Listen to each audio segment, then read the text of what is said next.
Welcome to January's Stuck on a Bucket webinar, presented by your KMC Controls gurus, geniuses of some sort or another. I am Fritz Wichern, sales engineer for our Western region, joined today by Brad Green and Dave Gardner, who will be helping disperse information and watch the chat log there as we're going through. If you have questions, throw some questions in the chat, and we'll try and get to them at the end. This month, we're going to be taking a look at kind of a part 2 of a series we started at the end of the last year. And today we'll be looking a little bit at workbench configurations, and then a little tease into provisioning and robots and some of the benefits and uses, and then kind of a sample application there. Again, stick around to the end. One of you lucky attendees will win one of these fancy KMC Yeti mugs. So keep an eye out for an email after the webinar to see if you're a lucky winner. We'll just do a quick little overview, go through the bullet points of what we covered in part 1. In case you didn't see it, this might tease you and interest you to go back and maybe check it out. It's out on the YouTube, KMC YouTube channel. We touched on some of the Converge modules, how they're licensed, what's required, how to load it on a JACE, on a supervisor. We looked at the block editor, some of the name piping and tags library, what's required for module assigning, what you can do with the Converge service within Niagara. Gives you the same functionality that you get out of Connect or Total Control, but all within your Niagara Workbench. And a little view of some of the different router views you're used to seeing through a web browser. You can see those through Niagara as well. So that's a little clip of what we did in our part 1 of our Niagara series here. This month, we're going to kind of step into first looking at some workbench configurations. We've got a new desk theme. We'll look at setting that up in Workbench, some setup tabs for bookmarks, site checkout points, demo sync tree function, relativized bookmarks, and some of the functionality there to make working within the Workbench a little bit easier. So I'll go ahead and kick that over to you, Brad, if you want to. I'll stop sharing and we'll see if we can pull your screen up here. Should go live here in a second. Let me know when you can see that and I'll walk through it. I got it. All right. Well, thanks, Fritz. Like Fritz mentioned, wanted to show you the new dark theme that we put together and give you some demo of that. You can get this if you go out to the KMC Controls website. If you search for our KMC N4 Workbench, part numbers listed here. This will be available to everyone, so you don't have to be logged in. You scroll down to the download section, and there's a software section here. You can expand and open up and download that. Once you do, it'll have a couple different modules in it, KMC Core and KMC Dusk theme. And then there's a little README file that will kind of explain how to set up the theme. Pretty basic, but there is a couple of extra steps from other themes that are available. So provide that, but I'm going to walk through that today for you demo. So we'll go through that. So talk about where to download it. So now setting it up. Once you get the modules, you'll want to put them in your copy of Workbench. And once you've done that, open up Workbench and go to Tools, then Options. Then inside the Options dialog, you'll see KMC Theme Settings. You'll want to select the KMC Dusk theme from the list. Then this will default to false for the use theme text color. You go ahead and make that true. Click OK. And once you do that, you're going to have to close and then reopen Workbench for the theme to become active.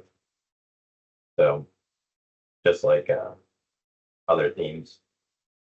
So what we've done, and I'm going to open up some bookmarks here. So open up some tabs that I've pre-configured to just kind of walk through the different changes that we've done for the theme to show you some examples.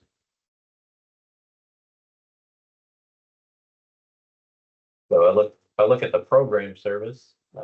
We've changed the font colors because the background is now dark, so it's a little bit easier to read. We've changed those to be a little bit easier on the eyes and adjust. But, the BACnet AX device manager, you can see that that's following the theme. We've also redone the UX managers as well. You'll see changes on the wire sheet, AX property sheet views, and the UX views, as well as, all the different managers. So here's a user service, AX, and then UX view. So you can see those all throughout the application there. That's some of the theme changes that we've done for that. If you need to change any of those, so for instance, on the program service here, if you don't like these default colors, that's what you're setting by clicking that true in the options. But if you go back into the options, you can always go into the text editor here and change your color codings for those items. For the KMC core module is what's adding this themes, and that's how we're making those text color changes programmatically when you add that KMC core module in. If you don't, then you could change all those manually to what you like, or just go with the defaults that we've set up inside of there. All right. Next, I'm going to show you some examples of bookmarks and how you can use those for site checkouts and programming. To do that, just give you a couple examples here. I have a palette file or a bog file where I've created a little site checkout program. I'm going to drop that into my station here.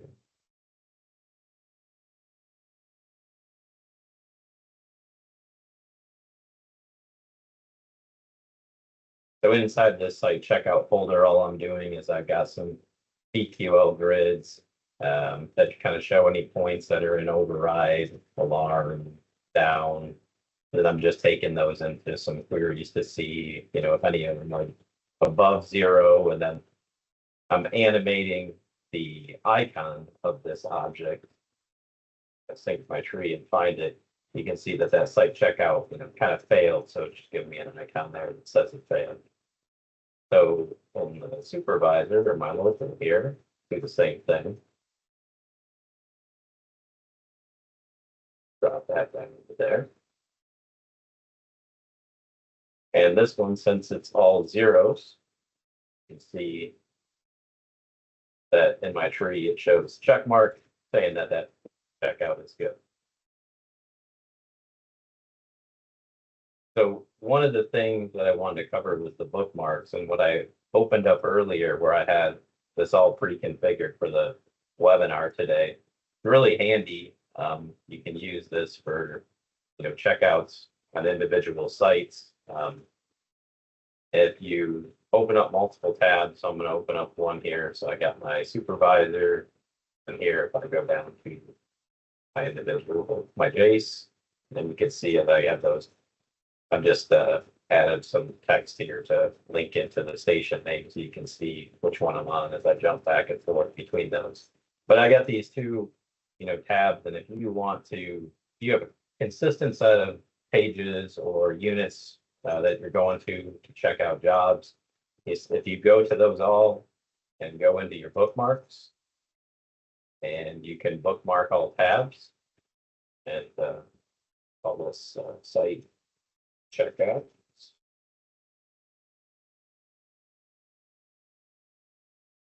And then if Close all these.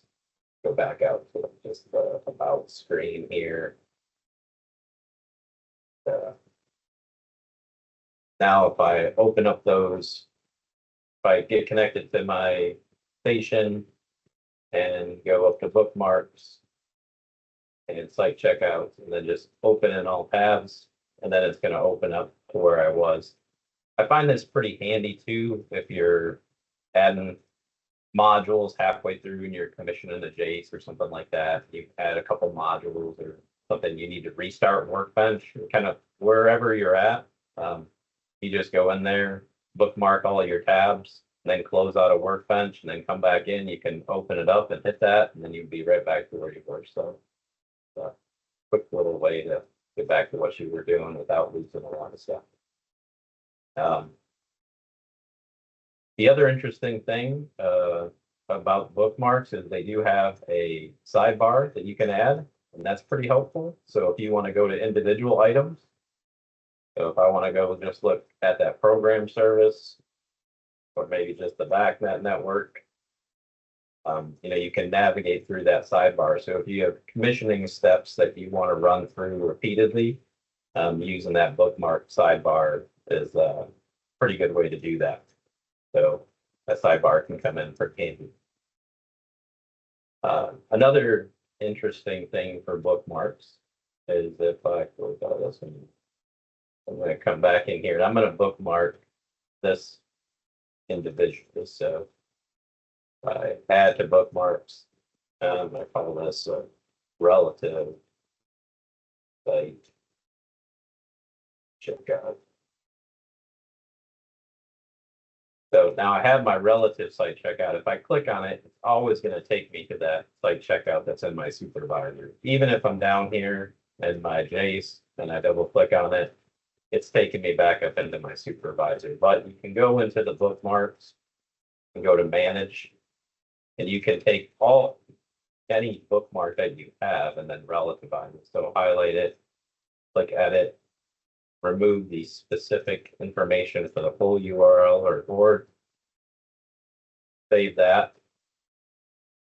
And now that's a relative bookmark. So if I come into my station here in my JACE and use my bookmark, I'm in the JACE. If I come up into here for my supervisor and I double click on that, you can see I'm in my example station, which is my supervisor. So you can relativize those bookmarks, make it a little bit easier to do, or easier to navigate. So if you have checkouts where you're always going to the BACnet device manager or other views or services, and you have a step through, I'd say it's a good thing to set those up and put them in your bookmarks. So step through them. And then the other thing that I find handy that I kind of just started using is the to-do list that kept me on track for today's demo. So helpful that you can mark those off. So yeah, that's all I have to share. So that's new. I don't think I've ever seen or used. I think I may have seen the to-do list there, but I've never actually used it. So yeah. Yeah, it worked out pretty good. I kept on time for you. All right. Well, that sounds good. Thanks, Brad. No problem. Yeah, I've been known to not use bookmarks and kind of wear myself out of going back in and having to drive down to wherever I was, wire sheet or whatever I was working on, and kind of reset things back up. So using those bookmarks really does help you out. So well, moving on. So the second part of our webinar today, we're going to talk about provisioning in Niagara. And I know it seems like it's kind of 50-50 of the folks that I talk to, of those who do use provisioning, and then those who don't. It seems like maybe it's more that don't. I don't know if that's your experience, Brad, or not, but it's a very useful tool if you've got a large enterprise system. So we'll get into it. Some details with that provisioning feature in Niagara. It comes included with every supervisor license. Basically, it allows an administrator from that supervisor station to configure the automation of one or more predefined tasks against one or more potentially many stations in a supervisor's Niagara network. And that was straight out of the tech doc for Niagara provisioning. So provisioning a job records results, which you can refer to later. If it's doing a job backup, you can get those backups later, but it automates that. So it's tasks that would otherwise need to be performed manually. And a lot of times you have to connect each individual, hosted JACE underneath a supervisor to do whatever report or backup it may be. The provisioning is a way to automate that and save you time.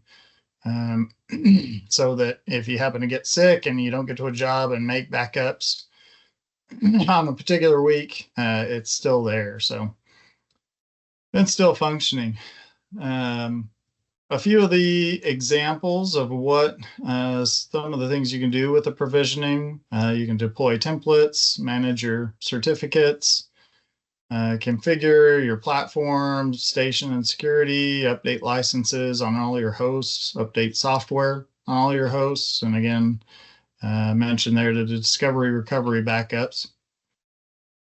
On this next one, there's a little screenshot here of all the options. We'll see them again in a second when I switch over to Workbench, but well, hold on, go back. You can kind of see here, there's quite a few options of what's available to do underneath this provisioning functionality. So we'll move on, looking at some of the requirements for the provisioning functionality. Your supervisor, right, has to be licensed for that. You need both the provisioning Niagara and batch job modules to be installed in the modules folder of your supervisor PC. Each of your host JACEs that are then connected up under that supervisor need to be running the same version release of Niagara supervisor. I believe you can be running an earlier version. It should work in most cases as long as it's not too far past. So again, the JACEs don't require any specific provisioning related modules to be loaded in them, but they do require that program module and program service, which is running in each of the JACEs as well. A look at the setup. So we'll add the batch job service. Again, we'll look at this when I switch over to the demo here in a second. You add a batch job service to your services container in Niagara from that provisioning Niagara palette. And what that is going to do is each of your JACEs that you have tied in under your Niagara network will then get additional device extensions that will look at some key connections as far as platform connection, station connection, what the software, status is, backup status, licenses, templates. So each of these extensions gets added underneath when you add in that provisioning network extension to your Niagara network.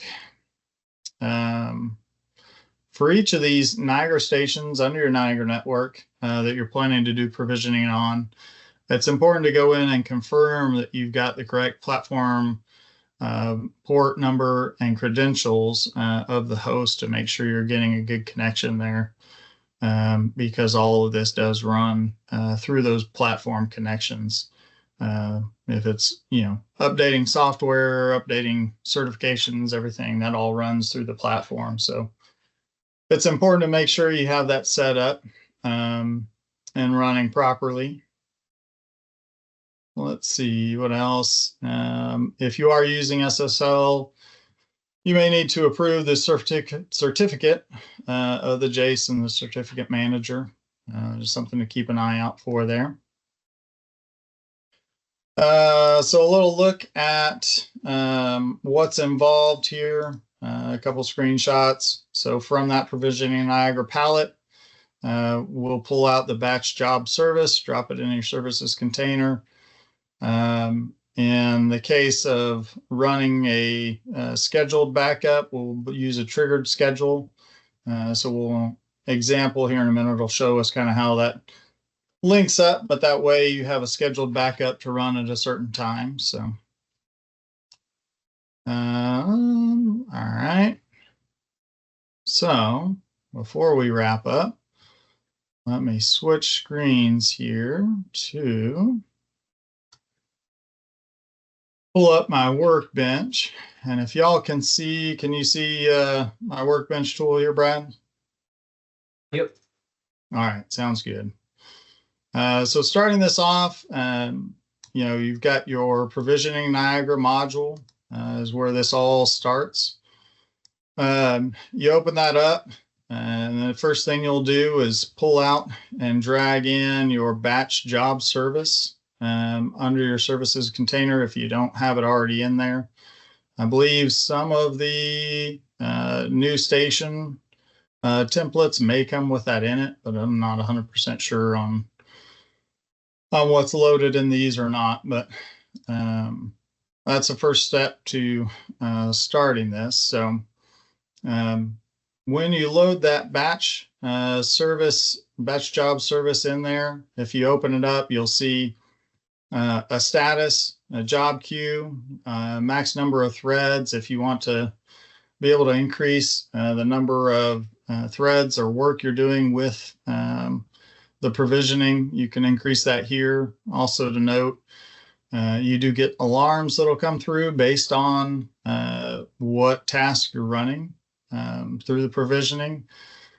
And so this is where you can come in and set up a default alarm class. Maybe you want to route those out to specific people and not just blow up the entire alarm console with all those alarms there.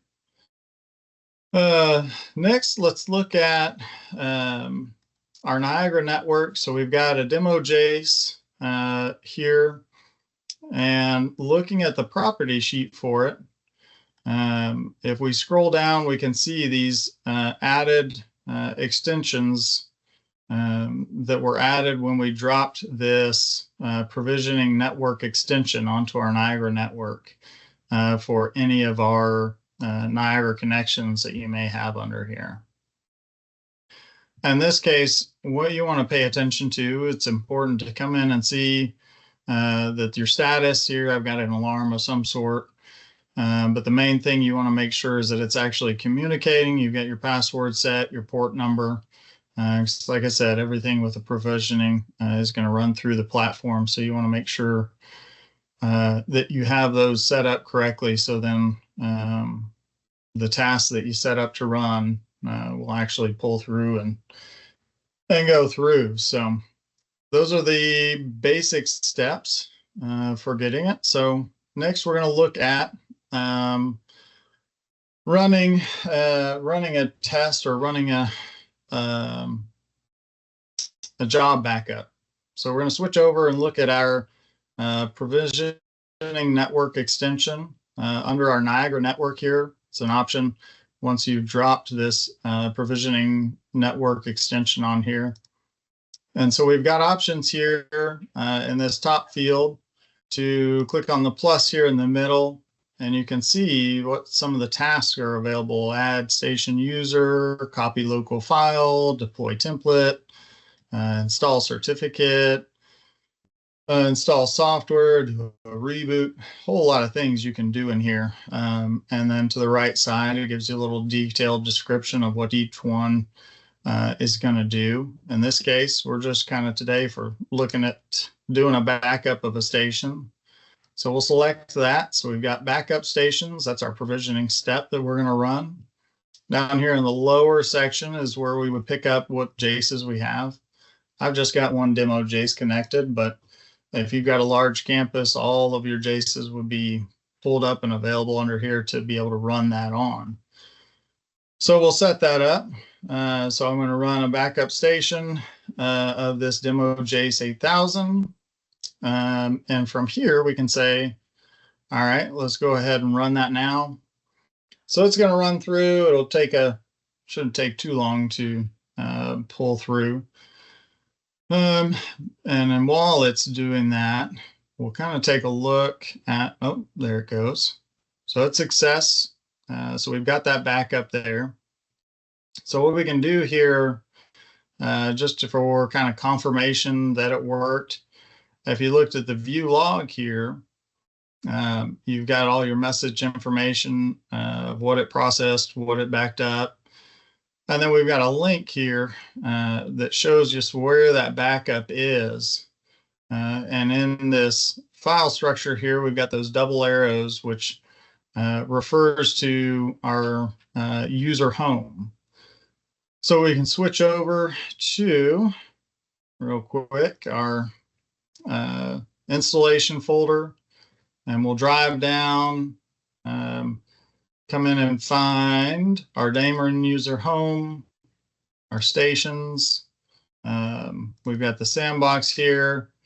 And then once we get down in here, we've got a provisioning Niagara folder now. So we can open that up, and in station data, demo JACE 8000, backups. And so here's our backups that we just ran through, creating it. So that's a way that we can go through and do a manual job.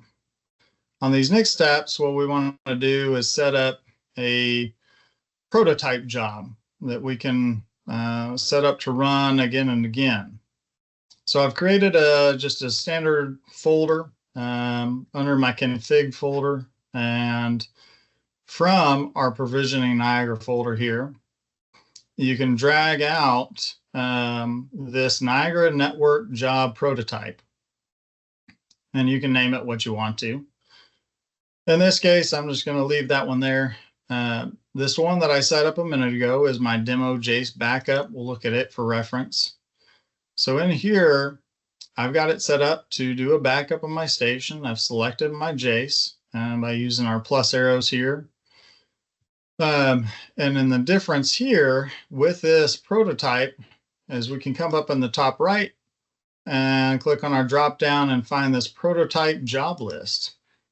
And what that does is it gives us options as far as a retention policy for how many of the backups we want to keep, whether we retain them permanently, dispose of a certain amount after a set time, keep a limited number of executions per device. So you've got some options there so that you don't just kind of start stacking up a whole bunch of backups on your device unnecessarily.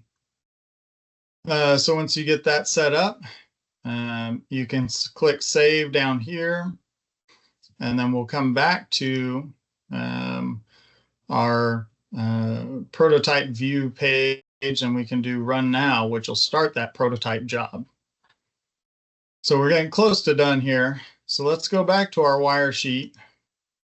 And so to run, what we want to do is set up a trigger schedule so that this will actually run every Saturday night or whenever you want to run the backups. Again, from a provisioning Niagara palette, you have a trigger schedule that you can drag out and drop in there. Name it, set it up for what day and what time you want it to run. In this case, I set it up to run Saturday nights at 2 a.m. It'll trigger this prototype job to run a backup of my demo JACE.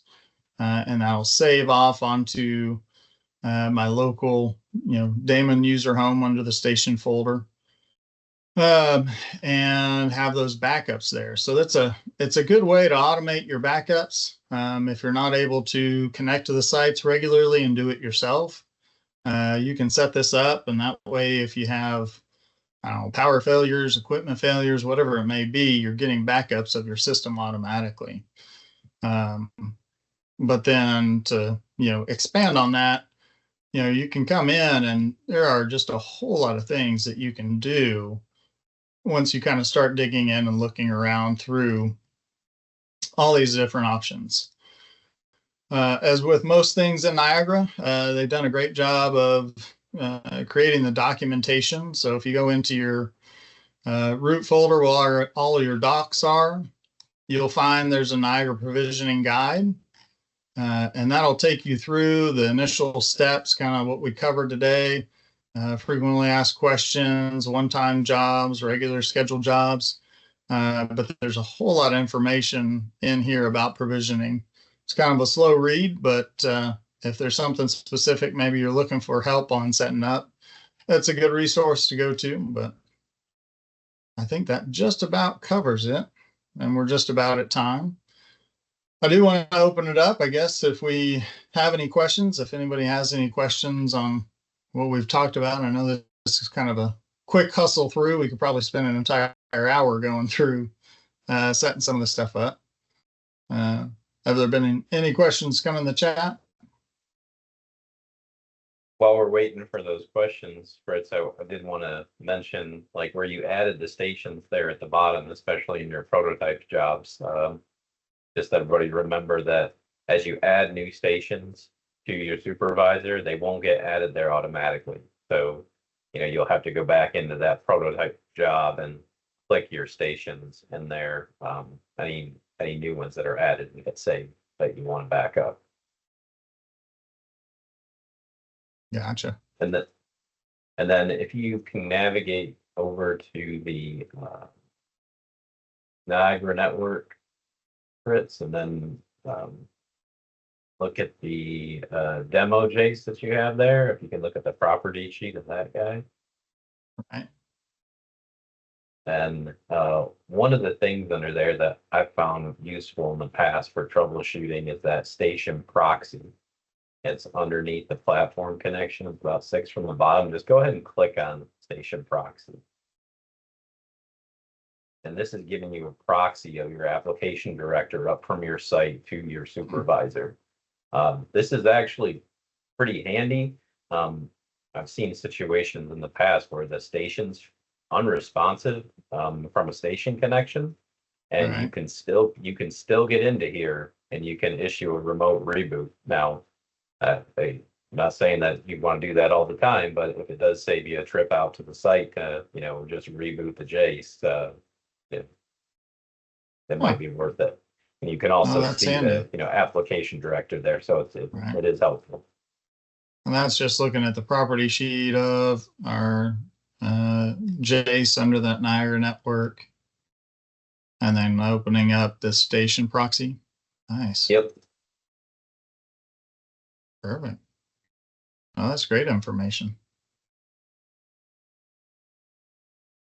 All right. Well, I think that about wraps it up. Unless anybody has any questions out there, we can close it up for today. As always, keep an eye out. All our videos and lunch and learns, everything that our different groups are doing, get posted out to our YouTube channel.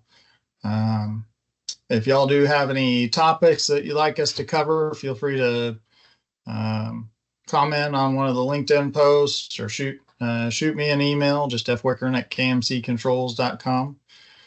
And we'll be happy to pull that in and discuss different topics other than what I feel like talking about each month. So our next webinar will be Friday, February 28th. So keep an eye out for the invite there. And I think that's all I've got. Brad, Dave, you got anything else? All set. Thank you. All right. Thanks, everybody. Sounds good. Thanks for joining, guys. Y'all have a great day.